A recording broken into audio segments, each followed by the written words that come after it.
Welcome to my YouTube channel NHM বিভাগত চাকৰি মুকলি কৰিছে। আপোনালোকে ইয়াত দেখিব পাৰে মানে যিটো নেশ্যনেল হেল্থ মিছনৰ ফালৰ পৰা কেইবাহাজাৰ পদ মুকলি কৰিছে। গোটেই প্ৰচেছটো আপোনালোকে এটা ভিডিঅ'তে দেখিব পাৰিব। আৰু ইয়াত কি ভেকেঞ্চি আছে, multi tasking worker, data entry operator, assistant, staff nurse, শিক্ষাগত অৰ্হতা, বয়সৰ সময়সীমা, গোটেই প্ৰচেছটো এটা ভিডিঅ'তে আছে। আৰু অসমৰ সকলো ল'ৰা ছোৱালী কৰিব পাৰিব আবেদন। আৰু কেনেদৰে আবেদন কৰিব, ক'ত আবেদন কৰিব লাগিব, গোটেই প্ৰচেছটো মই এটা ভিডিঅ'তে কৈ দিম।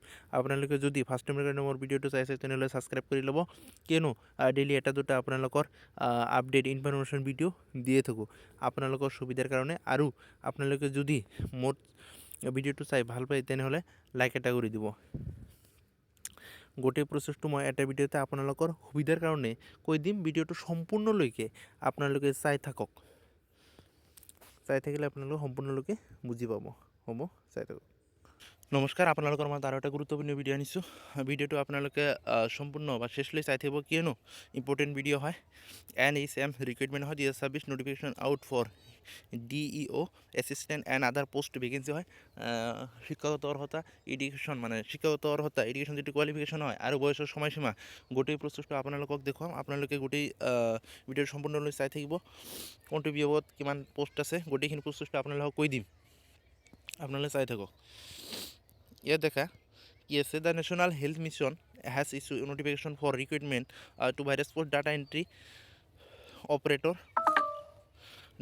অপাৰেটৰ আছে, মাল্টিটাস্কিং ৱাৰ্কাৰ, ইয়াত এছিষ্টেণ্ট, ষ্টাফ নাৰ্ছ, আৰু ইয়াত কি আছে আদাৰ পোষ্ট আছে। ইয়াত আদাৰ পোষ্ট আছে।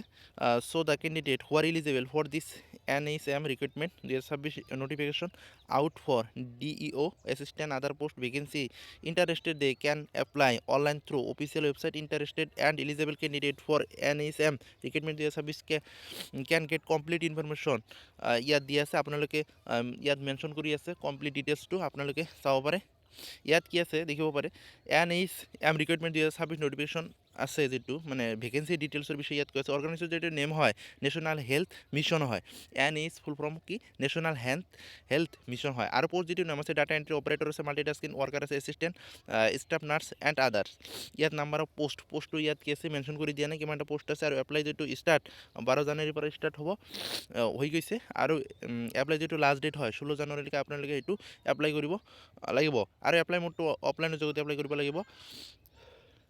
আৰু যদি এডুকেশ্যন যিটো কোৱালিফিকেশ্যন ইয়াৰ বিষয়ে ইয়াত দেখিব পাৰে আপোনালোকে। Candidate who are going to apply for this NHM national health mission recruitment 2026 those ones must candidates should possess 10 pass 12 pass and যদি গ্ৰেজুৱেট কৰিছে তেনেহ'লে এই পোষ্টত আপোনালোকে এপ্লাই কৰিব পাৰিব। আৰু গোটেই পোষ্টটো আপোনালোকে অফিচিয়েল ৱেবছাইটত আপোনালোকে গৈ দেখিব পাৰিব। আৰু যদি এজ যিটো লিমিট হয়, NHM ভাৰতীয় এজ যিটো লিমিট হয় 18 পৰা 40 বছৰলৈকে আপোনালোকে এই পোষ্টত আবেদন কৰিব পাৰিব। আৰু OBC কেণ্ডিডেট SC STৰ কাৰণে ইয়াত কি আছে মিনিমাম 18 পৰা, আৰু 18 পৰা কি আছে 18 পৰা 40, মেক্সিমাম যিটো হয় 18 পৰা 40 বছৰলৈকে আপোনালোকে সেইটো আবেদন কৰিব পাৰিব। আৰু SC STৰ কাৰণে ৰিলেক্সন আছে, SC STৰ কাৰণে 5 বছৰ, আৰু OBCৰ কাৰণে 3 বছৰ ইয়াত আপোনালোকে পাই যাব। যদি আপোনালোকে ফাৰ্ষ্ট টাইমৰ কাৰণে মোৰ ভিডিঅ'টো চাই আছে এতিয়ালৈকে ছাবস্ক্ৰাইব কৰা নাই তেনেহ'লে ছাবস্ক্ৰাইব কৰি ল'ব, কিয়নো দিনত এটা দুটা আপোনালোকক আপডেট দিয়ে থাকোঁ। NHM ভেকেঞ্চি ডিটেইলছ ইয়াত দি আছে। Who can apply for this an vacancy 2026, কোনে এপ্লাই কৰিব পাৰিব। অল ইণ্ডিয়া জব হয়, মেল এণ্ড ফিমেল সকলোৱে ইয়াত এপ্লাই কৰিব পাৰিব। আৰু ইয়াত আছে NHM ভাৰতীয় পে যিটো আৰু চেলাৰী যিটো ইয়াত মেনশ্যন কৰি দিয়া নাই, আপোনালোকে অফিচিয়েল ৱেবছাইটত গৈ পাব। আৰু যিটো হয় এপ্লিকেশ্যন যিটো ফিজ, ইয়াত জেনেৰেল OBC WSৰ কাৰণে কোনো এপ্লিকেশ্যন ফিজ নালাগে। SC STৰ কাৰণে ইয়াত কোনো ফিজ নালাগে। আৰু যিটো চিলেকশ্যন প্ৰচেছ হয় সেইটো আপোনালোকক দেখাই আছোঁ। যিটো চিলেকশ্যন প্ৰচেছ হয়, the higher official notification national health mission NHM, ইয়াত কি আছে এক্সাম, ইয়াত কোনো এক্সাম নহয়, no' exam, direct interview, document verification. ইয়াত ফাৰ্ষ্ট টাইমত আপোনালোকে এপ্লাই কৰাৰ পিছত কি হ'ব, আপোনালোকক মতা হ'ব, তাত কোনো কি হ'ব ইণ্টাৰভিউ হ'ব, তাত কোনো এক্সাম নহয়। আৰু তাৰপিছত আপোনালোকৰ ডকুমেণ্ট ভেৰিফিকেশ্যন হ'ব, তাৰপিছত কি আছে মেৰিট লিষ্ট আপোনালোকক দি দিব। NHM ৰিক্ৰুইটমেণ্ট যিটো হয় 2026 ডকুমেণ্ট কি লাগে ইয়াত মেনশ্যন কৰি দিয়া আছে। Photo and signature, education certificate লাগিব, কাষ্ট চাৰ্টিফিকেট লাগিব, ডমিচিয়েল চাৰ্টিফিকেট লাগে, আৰু আধাৰ কাৰ্ড লাগিব। ডমিচিয়েল চাৰ্টিফিকেট নাথাকে PRC যিটো থাকিব সেইটো হ'ব আপোনাৰ। আপোনালোকক। ইয়াত কি এডুকেশ্যন যিটো চাৰ্টিফিকেট হয় আপোনালোকৰ মাৰ্কশ্বিট এডমিটটো 10% লাগিব আৰু 12% যদি মাৰ্কশ্বিট এডমিট আছে তেনেহ'লে সেইটোও লাগিব আৰু ফটো আৰু signature light colour and background ফটোটো লাগিব ইয়াত আৰু আপোনালোকে